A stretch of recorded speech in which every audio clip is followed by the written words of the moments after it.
Attitude experiments recently conducted by Merle Lawrence, Princeton, and Adelbert Ames, Dartmouth, in the latter's psychology laboratory at Hanover, New Hampshire, prove that what you see when you look at something depends not so much on what is there as on the assumption you make when you look.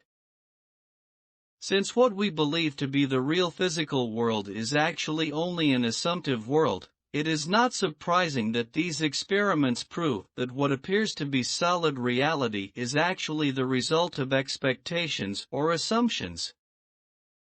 Your assumptions determine not only what you see but also what you do, for they govern all your conscious and subconscious movements towards the fulfillment of themselves. Over a century ago, this truth was stated by Emerson as follows: as the world was plastic and fluid in the hands of God, so it is ever to so much of His attributes as we bring to it. To ignorance and sin, it is flint. They adapt themselves to it as they may, but in proportion as a man has anything in him divine, the firmament flows before him and takes his signet and form. Your assumption is the hand of God molding the firmament into the image of that which you assume. The assumption of the wish fulfilled is the high tide which lifts you easily off the bar of the senses where you have so long lain stranded.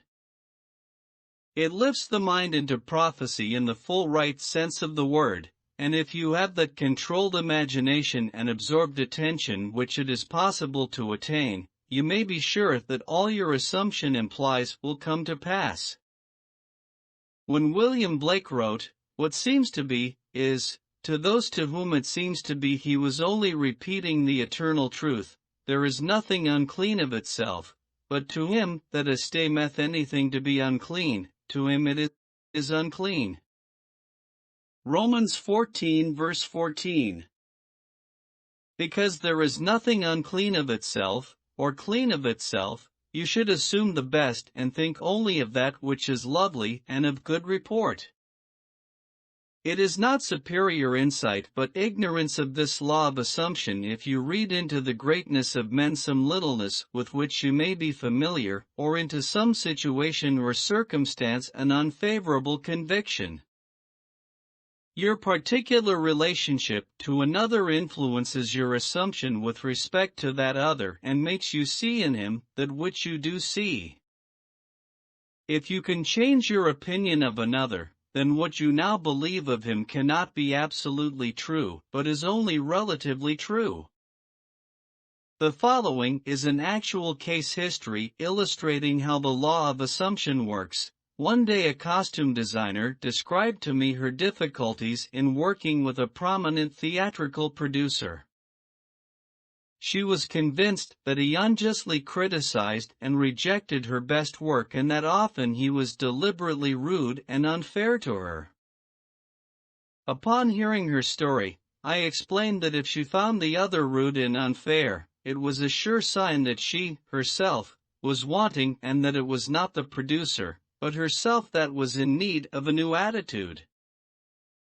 I told her that the power of this law of assumption and its practical application could be discovered only through experience, and that only by assuming that the situation was already what she wanted it to be could she prove that she could bring about the change desired.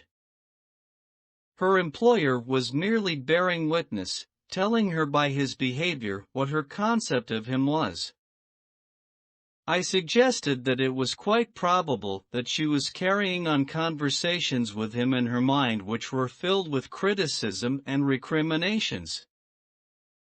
There was no doubt but that she was mentally arguing with the producer, for others only echo that which we whisper to them in secret. I asked her if it was not true that she talked to him mentally, and, if so, what those conversations were like. She confessed that every morning on her way to the theater she told him just what she thought of him in a way she would never have dared address him in person. The intensity and force of her mental arguments with him automatically established his behavior towards her. She began to realize that all of us carry on mental conversations, but, unfortunately, on most occasions these conversations are argumentative. That we have only to observe the passerby on the street to prove this assertion. That so many people are mentally engrossed in conversation and few appear to be happy about it, but the very intensity of their feeling must lead them quickly to the unpleasant incident they themselves have mentally created and therefore must now encounter. When she realized what she had been doing, she agreed to change her attitude and to live this law faithfully by assuming that her job was highly satisfactory and her relationship with the producer was a very happy one. To do this, she agreed that before going to sleep at night, on her way to work, and at other intervals during the day, she would imagine that he had congratulated her on her fine designs and that she, in turn, had thanked him for his praise and kindness. To her great delight, she soon discovered for herself that her own attitude was the cause of all that befell her. The behavior of her employer miraculously reversed itself. His attitude, echoing, as it had always done, that which she had assumed, now reflected her changed concept of him. What she did was by the power of her imagination. Her persistent assumption influenced his behavior and determined his attitude toward her. With the passport of desire on the wings of a controlled imagination, she traveled into the future of her own predetermined experience.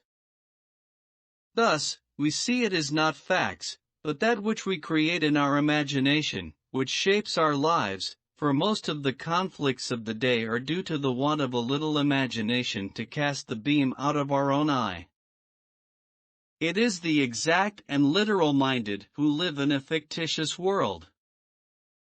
As this designer, by her controlled imagination, started the subtle change in her employer's mind, so can we, by the control of our own imagination and wisely directed feeling, solve our problems. By the intensity of her imagination and feeling, the designer cast a kind of enchantment on her producer's mind and caused him to think that his generous praise originated with him.